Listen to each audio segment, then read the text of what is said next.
Chapitre 12, la validation des données. Selon la norme ISO 9001, édition 2015, la validation est la confirmation par des preuves objectives que les exigences pour une utilisation spécifique ou une application prévue ont été satisfaites. Bon, qu'est-ce que ça veut dire? Dans le cadre de notre cours, on peut dire que la validation des données est de vérifier par le biais de mesures ou de tests, donc des preuves objectives, que le produit a rempli sa mission pour laquelle il a été conçu, donc utilisation ou l'application. On va diviser notre chapitre en 2 sous-sections, la validation d'un produit et le traitement d'une non-conformité. Chapitre 12.1, validation du produit. Est-ce que le produit répond aux attentes? C'est ça le concept de la validation. Est-ce qu'il est possible que le produit respecte les cotes au dessin, mais qu'il n'est pas utilisable pour autant? Par exemple, dans le cours de moulage au contact que vous avez fait en première session, vous avez fait une planche à roulettes. Mettons qu'on l'inspecte, puis qu'on voit que notre planche à roulettes respecte tous les critères dimensionnels, puis tous les critères d'inspection esthétique. Ça fait que la planche est donc tout à fait conforme. Elle passerait donc à l'étape suivante, qui serait, exemple, la vente. Sauf si j'embarque dessus, puis qu'elle craque ou qu'elle flambe. Flamber, c'est une réaction sous la flexion. La planche, théoriquement, elle ne va pas répondre aux attentes. Le but, c'est que je puisse utiliser ma planche à roulettes puis pas qu'elle casse si j'embarque dessus. La validation étant vraiment simple, mais vraiment indispensable. J'ai embarqué dessus, ça a craqué. Le produit est donc validé de façon négative. La planche ne répondrait pas aux critères d'utilisation. Techniquement, quand on fait bien un développement de produit, quand on suit vraiment les étapes, la validation est faite avec les phases de développement et d'approbation. C'est censé être fait via, exemple, des tests de flexion, des tests chimiques, etc. Je vais donner un autre exemple. C'est un de mes amis en construction qui m'a donné cet exemple-là, puis je le trouvais super bon. On fabrique maintenant des socles pour les lampadaires de rue. Le socle, c'est ce qui maintient le corps du lampadaire au béton. J'envoie tous mes socles qui sont tous conformes aux contracteurs qui vont installer les lampadaires. Ils me rappellent, pas très de bonne humeur, pour me dire que les socles, ça marche pas, ça vaut pas de la crotte, ça s'installe pas sur la dalle de béton, etc., etc. Pourtant, les socles que j'ai envoyés, ils ont tous été inspectés, ils étaient tous conformes, ils respectaient tout le plan de contrôle, ils respectaient tout le devis. Comment est-ce que ça peut arriver? Je suis conforme, c'est censé pouvoir s'installer. Mais en fait, malheureusement, c'est vraiment très commun, ça arrive vraiment souvent dans l'industrie, puis c'est souvent dû à une des 4 raisons suivantes.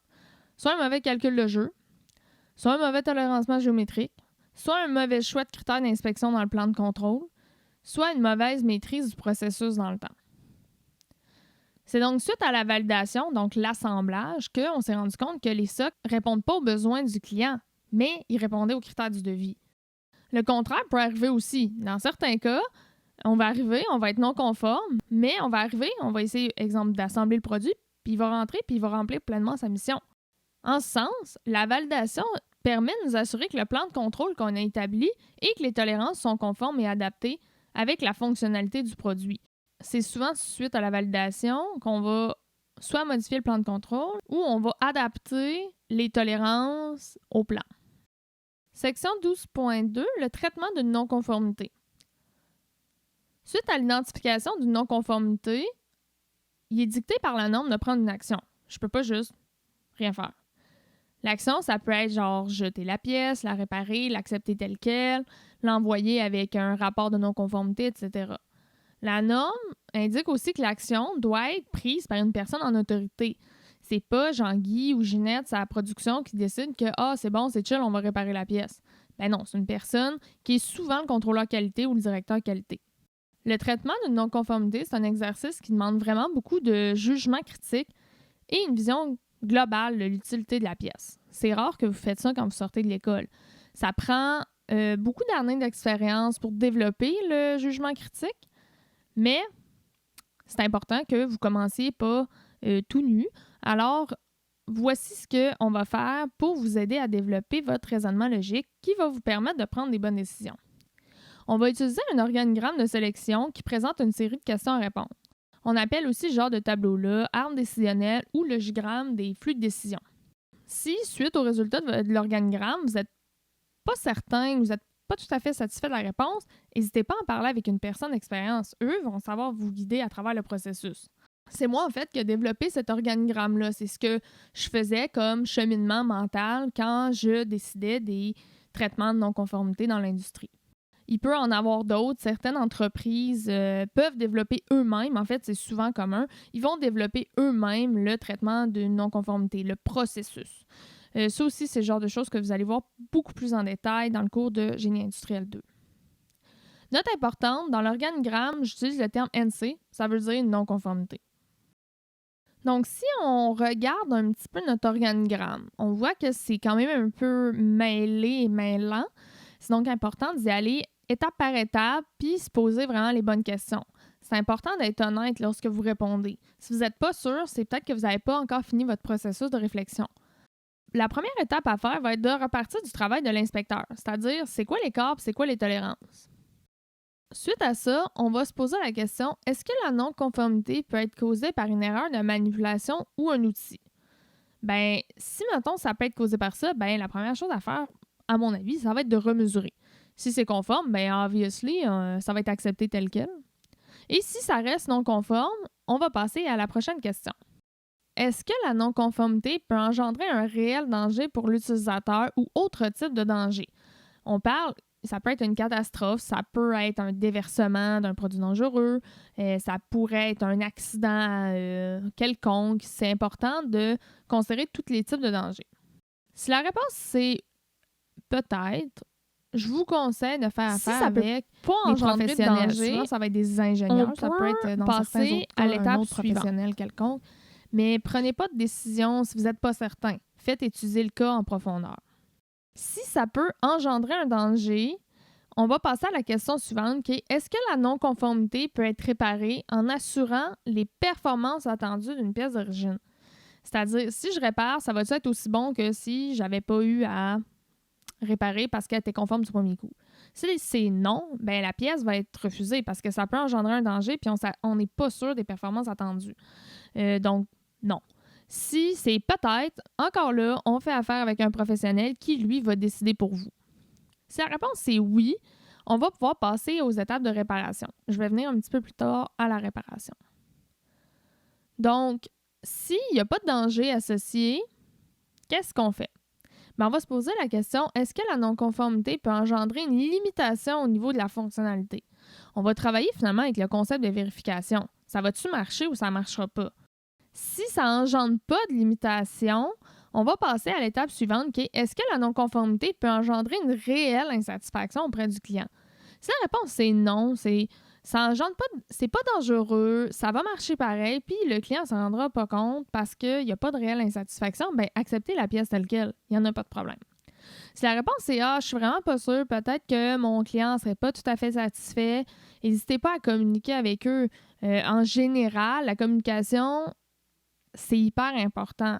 Puis votre client va souvent être reconnaissant du fait que vous demandez son avis. Si ça peut engendrer une réelle insatisfaction, on va passer à la réparation. Donc, la première étape, c'est est-ce que la non-conformité peut être réparée? Dans certains cas, c'est juste impossible. On ne peut pas réparer. Fait que, si on ne peut pas réparer, ben, qu'est-ce qu'on fait? Ben, on va refuser la pièce. Si vous pensez qu'on peut peut-être la réparer, on va passer à une question suivante. Est-ce que ça vaut vraiment la peine de prendre le risque? Si la pièce vaut vraiment pas tant cher, c'est compliqué, ça se peut que ça marche pas, ben je vous conseille de refuser la pièce.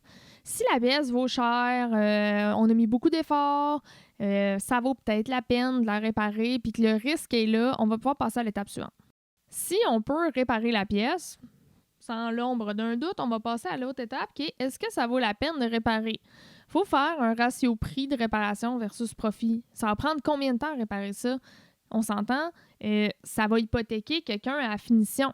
Elle est payée à l'heure. Si ça prend 6 heures à réparer, mais que fabriquer une autre pièce, on en prend 4, je suis pas mal sûre que le ratio de prix-réparation va plus ou moins valoir la peine. Dans certains cas, ça vaut vraiment la peine. C'est pas une grosse réparation, c'est peut-être une petite job de 40 minutes, puis là, on vend la pièce plusieurs milliers de dollars, ben là, ça vaut la peine. Il faut vraiment faire le ratio prix-réparation pour décider. Si ça vaut pas la peine, ben on va refuser la pièce. Si ça vaut la peine, on passe à l'autre étape suivante, OK, est-ce qu'on a le temps, les ressources ou l'expertise pour faire la réparation? Ça a l'air niaiseux, mais ça vaut à peine, mais on n'a pas le temps, on n'a pas d'employé, on est tout le temps dans le jus, puis on va peut-être préférer prioriser la production avant la réparation. Ça se peut aussi qu'on n'a pas l'expertise. Dans certains cas, ça va valoir la peine de faire affaire avec une autre compagnie, une compagnie externe. Bombardier travaille beaucoup avec ça d'ailleurs. Ça peut être autre chose. Donc, répondez honnêtement, on a-tu les ressources et l'expertise pour faire la réparation? Si la réponse c'est oui, on a le temps, oui, on a la ressource, oui, on a l'expertise, ben go for it, on répare. Si la réponse c'est non, c'est juste un problème ponctuel. Exemple, je veux faire réparer une pièce quand même chère, mais c'est juste, je sais pas, Sylvain qui répare ces pièces-là. Mais là, Sylvain est en vacances pendant une semaine. Fait que c'est un problème ponctuel parce que quand il va revenir, ben il va pouvoir la réparer, notre pièce.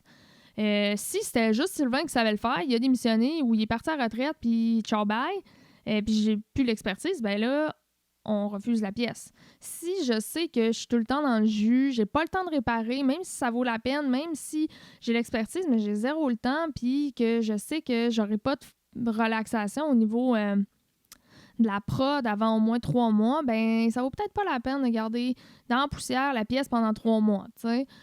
On va mettre l'énergie ailleurs, puis on va refuser la pièce. C'est sûr que c'est plate de jeter des fois des pièces qu'on a mis des efforts dessus, mais il faut vraiment être critique, puis il faut pas vouloir sauver tous les petits cantons, là. Il arrive qu'on en perd dans le processus, puis c'est platounet, mais c'est la vie.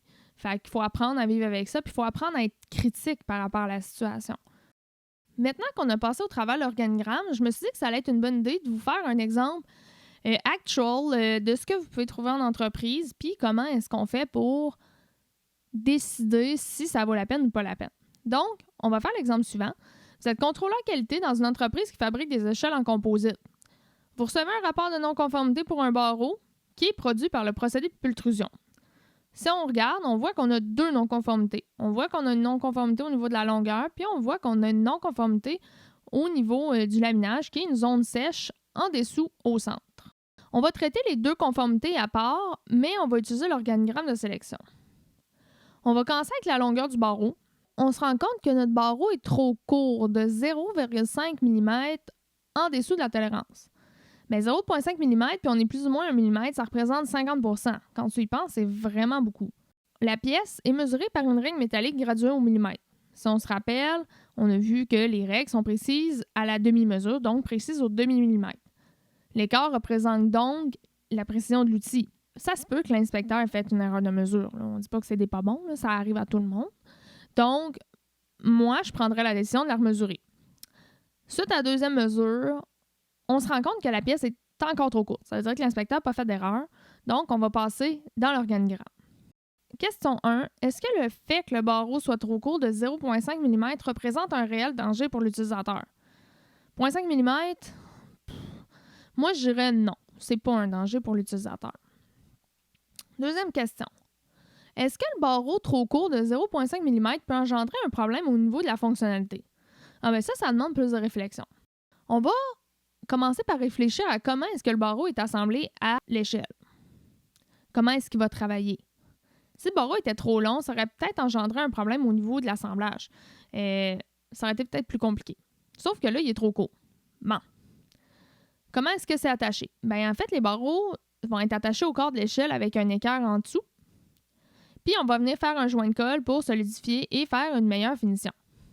La figure 108 qui explique, avec la vue du dessus et du dessous, comment s'installer. On voit donc le corps de l'échelle, le barreau, on voit l'équerre, on voit le joint de colle. Je le dis, on fait un joint de colle et l'écart est quand même raisonnable. 0,5 mm, c'est pas si gros que ça. On peut dire que la fonctionnalité ne devrait pas vraiment être affectée parce qu'on est encore relativement raisonnable et qu'on utilise un joint de colle. Prochaine question. Est-ce que le fait que le barreau soit trop court peut engendrer une réelle insatisfaction auprès du client? Bien, il va y avoir un joint de colle par-dessus. Fait que théoriquement, le client, il le verra pas. Puis c'est pas dangereux pour lui. Fait que théoriquement, ça devrait pas engendrer une non-satisfaction de notre client. Donc, théoriquement, on accepte notre pièce telle qu'elle selon la non-conformité du 0,5 mm qui est trop court sur la longueur. On va passer à la deuxième non-conformité, qui est une zone sèche en dessous du barreau, environ au centre. Est-ce que la non-conformité peut être causée par une erreur de manipulation de l'outil? Ben non. La manipulation de l'outil étant les yeux de l'inspecteur, donc non. Prochaine question. Est-ce que le fait qu'une zone sèche représente un réel danger pour l'utilisateur? Bon, là aussi, ça demande un peu de réflexion. Ça dépend de la zone sèche, là, mais théoriquement, il y a un danger pour l'utilisateur. On va se rappeler que c'est la résine qui transfère l'effort mécanique aux fibres. Des fibres sèches, imaginez-les, sont en rouleau, sont molles. Je ne mettrai pas ma vie là-dessus. Donc, si l'utilisateur grimpe sur le barreau, il y a des bonnes chances que le barreau cède sous le poids. C'est donc un réel danger. On va passer à l'étape suivante. Prochaine question. Est-ce que la zone sèche peut être réparée tout en assurant les performances attendues d'une pièce d'origine? En fait, dépendamment de la taille, c'est assez facile de réparer des zones sèches. Donc, oui, on pourrait réparer en s'assurant des performances attendues de la pièce d'origine. Prochaine question. Ça vaut-il la peine de réparer? Ben, c'est une pièce de pultrusion. Hein? La pultrusion, on s'entend, c'est haute production à l'heure. Réparer une zone sèche, ben, ça peut prendre un certain temps. Ça va demander de la finition. Ça risque d'être plus long que fabriquer un nouveau barreau lui-même. Ça veut dire que la valeur de la pièce, en fait, la valeur de profit sur l'assemblage, ça vaut probablement pas la peine qu'on répare. Ça veut dire que c'est trop de troubles, ça va coûter trop cher, ça vaut vraiment pas la peine. On va donc refuser la pièce puis en disposer.